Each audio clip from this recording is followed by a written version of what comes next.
Hello students, तो एक बार फिर से आज का वीडियो में आपका बहुत बहुत स्वागत है। बच्चों, इस वीडियो में जो है हम एग्जाम्पल 2 करने जा रहे हैं। ठीक है, एग्जाम्पल 2 जो कि एग्जामिनेशन पॉइंट ऑफ व्यू से काफ़ी इंपॉर्टेंट है। ठीक है, तो इसे आप लोग बिल्कुल ध्यान से समझना और आपका ये 4 मार्क्स में जो क्वेश्चन है आ सकता है। ठीक है, तो आप लोग बिल्कुल इसे ध्यान से करें और चीज़ों को अच्छे से समझने का कोशिश करना, ताकि अच्छे से आप लोग जब एग्जाम में आए तो ऐसे क्वेश्चंस को आप लोग कर सको। ठीक है, पहले तो हम क्वेश्चंस क्या कर रहा है वो समझाते हैं, फिर हम इसे सॉल्यूशन आपको बिल्कुल अच्छे से करके समझाएंगे। क्वेश्चन ये बोल रहा है कि if two intersecting chords of circle make equal angle with the diameter passing through their point of intersection. ये बोला कि दो कॉर्ड है, ठीक है, दो कॉर्ड है किसी एक पॉइंट पे आपस में इंटरसेक्ट कर रहा है। जैसे मान लो ये ए बी और सी डी ये डायग्राम में दे रखा है। ठीक है, हालांकि ये क्वेश्चन में आपका एग्जाम में डायग्राम नहीं बना के आ गया, एग्जाम्पल इसलिए बताया गया है, हम अभी कॉपी में करके बताएंगे। फिलहाल अभी समझो। ठीक है, चलो हम यहाँ से आपको हम समझा देते हैं क्या दिया गया। हम डायग्राम भी आपके लिए बना के रखे हैं ताकि आप लोग चीज़ों को अच्छे से समझ सको। ठीक है, पहले देखो क्वेश्चंस में क्या गिवन था। क्वेश्चन में दे रखा है कि ए बी और सी डी दो कॉर्ड है सर्कल का, जो दोनों एक पॉइंट पे इंटरसेक्ट कर रहा है जी पे, और इसी पॉइंट से ठीक है इसी पॉइंट से सर्कल का डायमीटर जा रहा है। इसी पॉइंट से क्या जा रहा है, सर्कल का डायमीटर जा रहा है। और जहाँ पे जो इक्वल इंटर एंगल जो बना रहा है ना इंटरसेक्शन पे, वो कैसा है, इक्वल एंगल है। मतलब ये एंगल और ये एंगल बराबर है। समझ में आ रहा है यहाँ तक? ठीक है, कैसा एंगल है, इक्वल एंगल है। ठीक है, तो हमें प्रूव करना है कि ये जो कॉर्ड हो ना, ए बी और सी डी, ये भी इक्वल हो। ठीक है, चीज़ों को समझ पा रहे हैं क्या है?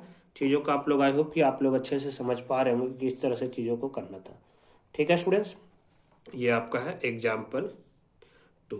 देखो, हम पहले बताया आपको, हम कुछ भी नहीं छोड़ेंगे। ठीक है, जो भी एग्जामिनेशन पॉइंट ऑफ व्यू से इम्पोर्टेंट्स होगा ना, हर एक वो क्वेश्चंस आपको हम करवाएंगे। बस क्या चाहिए, आप लोग को सपोर्ट चाहिए। ठीक है, आप लोग ज़्यादा से ज़्यादा शेयर करें, ज़्यादा वीडियो को लाइक करें। ठीक है, अच्छा लगे तो। और कुछ अगर जो आपको क्वेरी रहता है, कुछ भी प्रॉब्लम होता है, तो आप लोग कमेंट करके वो भी बताएं, ताकि उसे हम जल्दी से जल्दी सॉर्ट आउट कर सकें। ओके स्टूडेंट्स, अब हम यहाँ से क्वेश्चंस करते हैं। पहले तो आपको पता चल गया क्या क्या है। सबसे पहले हम लिख लेते हैं क्या क्या हमें थोड़ा सा दिया हुआ है। सबसे पहले हमें क्या क्या दिया हुआ था, तो सबसे पहले लिखेंगे गिवन डैट। सबसे पहले सर्कल का क्वेश्चन में तो लिखना जरूरी है, given that a circle with centre O. A circle with centre O in which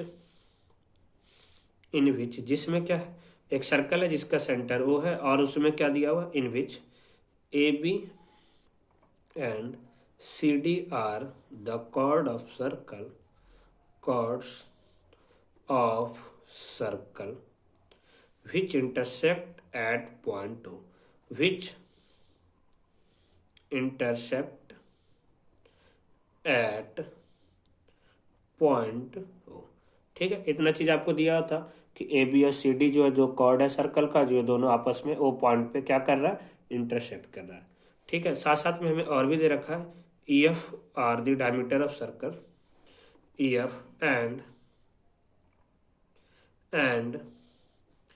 EF are the diameter of circle which is passing through, जो कि पास हो रहा था कहाँ से, पासिंग थ्रू, देखो सॉरी ये इंटरसेक्ट कर रहा था जी पे, वो तो सेंटर है, सॉरी यहाँ पे जी लिखना। विच इज पासिंग थ्रू, यहाँ पे हमें आया कि किससे पास कर रहा है, देखे तो जी से, सच डैट, और वो इस तरह से पास कर रहा था कि यहाँ से जो एंगल बन रहा है, मान लो ओ जी एल, ठीक है, या ओ जी ए, जो भी लिखो, हम इस ट्रायंगल की बात करेंगे तो ओ जी एल लिख रहे हैं। Such that angle O G L equal to angle O O G M, ये इस तरह से पास कर रहा है कि यहाँ पे इंटरसेक्शन पे इक्वल एंगल बना रहा है। ठीक है, इससे तो ज़्यादा आपका कुछ था नहीं। यहाँ से हम क्या किए, थोड़ा सा कंस्ट्रक्शन भी लिए हम। कंस्ट्रक्शन में हमें क्या किए, ज्वाइन कर दिए O L and O M को। अब यहाँ से दो ट्रायंगल बन गया, ये दो ट्रायंगल को कन्ग्रुएंस करेंगे। कैसे करेंगे, देखो, एक तो ये एंगल इस एंगल का दिया हुआ, ठीक है। दूसरा ये एंगल, क्योंकि अभी हम कंस्ट्रक्शन से लाइन लिए, आपको पता है कि जो भी सेंटर से लाइन आता है वो कॉर्ड को क्या करता है, परपेंडिकुलरली बाइसेक्ट करता है। परपेंडिकुलरली बाइसेक्ट करने का मतलब क्या हुआ कि ये भी 90 डिग्री हुआ, ये भी 90 डिग्री हुआ। आ रहा है स्टूडेंट समझ में? यहाँ तक समझ में आ रहा है या नहीं आ रहा है, जल्दी से बताना। तो ये एंगल इस एंगल का इक्वल। उसके बाद ओजी दोनों में कॉमन है, तो एंगल साइड AAS, 2 एंगल और 1 साइड, तो AAS से दोनों ट्रायंगल कॉन्ग्रुएंस हो गया। ठीक है, AAS। अब बोलोगे सर कि आप ये कॉन्ग्रुएंस क्यों कर रहे हो? तो देखो, हम कॉन्ग्रुएंस इसलिए कर रहे हैं कि कंस्ट्रक्शन से एक लाइन लिए और हमें पता है कि अगर जो ये दोनों कॉर्ड ना सेंटर से बराबर दूरी पे हो तो ये दोनों कॉर्ड आपस में क्या होगा? इक्वल होगा। यही तो हम लोग पढ़े थे 10.6 थ्योरम में, यही पढ़ाए थे ना। 10.6 थ्योरम यही तो था कि अगर जो 2 कॉर्ड है वो सेंटर से इक्वल डिस्टेंस पे है तो दोनों का लेंथ जो होता है इक्वल होता है। ठीक है, या तो दोनों का लेंथ इक्वल होगा तो सेंटर से बराबर दूरी पे होगा। यही था ना उसका कन्वर्स 10.7। तो आई होप कि, तो इसीलिए हम क्या कर रहे हैं कि OL इक्वल टू OM लाएंगे, तो हमें पता चल जाएगा कि ये दोनों कॉर्ड जो है ना वो सेंटर से बराबर दूरी पे है। और जब दोनों कॉर्ड सेंटर से बराबर दूरी पे है तो इसका मतलब क्या हुआ? इसका मतलब ये हुआ कि ये दोनों कॉर्ड जो है वो इक्वल लेंथ में होगा। क्या होगा? इक्वल लेंथ होगा। ठीक है, तो आई होप कि आप लोग चीज़ों को समझ पा रहे होंगे बिल्कुल बेहतरीन तरीके से। ठीक है, तो join OL and OM। Okay, अब यहाँ से क्या था? यहाँ से देखो क्या है, यहाँ से OL OM को, तो यहाँ से अब चलेंगे इन ट्रायंगल ओ, कौन सा 2 ट्रायंगल में चल रहे हैं? OLG and triangle OMG। We है OMG, ओ माय गॉड, ये मूवी का नाम भी है तो याद नहीं, यहाँ पे OMG ट्रायंगल है। ठीक है, ये ध्यान देना।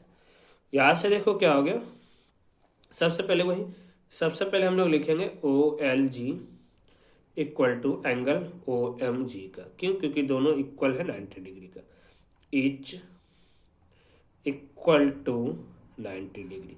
ये दोनों का दोनों कैसा है? दोनों का दोनों 90 डिग्री के बराबर है। यहाँ तक आ रहा है समझ में? आई होप कि यहाँ तक आपको समझ में आ रहा होगा।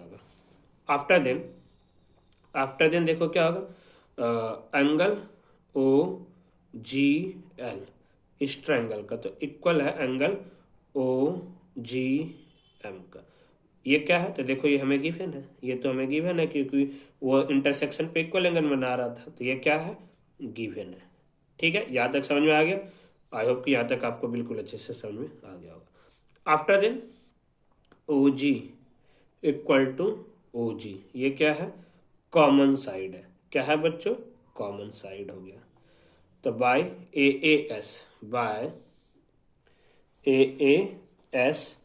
AAS से ट्रायंगल OLG कॉन्ग्रुएंस होगा किसका? ट्रायंगल OMG का। और देयरफॉर इसीलिए CPCT से क्या होगा? इसका OL तो इसका OM बराबर होगा CPCT। अब हम पता है कि अब क्या हुआ कि OL और OM ये सेंटर से कॉर्ड की दूरी भी तो बता रहा है। अब हमें पता है कि अगर जो दो कॉर्ड सेंटर से बराबर दूरी पे हो तो दोनों का लेंथ जो होता है क्या होता है? इक्वल। यहाँ लिखेंगे वी नो डैट, क्या लिखेंगे? We know that two chords are equidistant from the center are equal in length। वो कैसे होता है? लेंथ में कैसा होता है? इक्वल होता है, इक्वल इन लेंथ। देयरफॉर इसीलिए जो है क्या होगा? AB जो है वो बराबर होगा किसका? CD का। यही तो हमें प्रूव करके लाना था, यही तो हमें सोल्व करके लाना था। ठीक है, तो उम्मीद करते हैं कि आपको ये जो क्वेश्चन था एग्जाम्पल 2 था वो बिल्कुल अच्छे से समझ में आया होगा। तो कमेंट करके जरूर रिप्लाई करना आप लोग कितना चीज़ों को समझ रहे हैं। ठीक है, किस तरह से समझ में आ रहा है नहीं आ रहा है। ठीक है, तो फिर मिलते हैं हम लोग नेक्स्ट क्लास में। जब तक आप लोग घर पे सेफ रहिए, सुरक्षित रहिए। जय हिंद।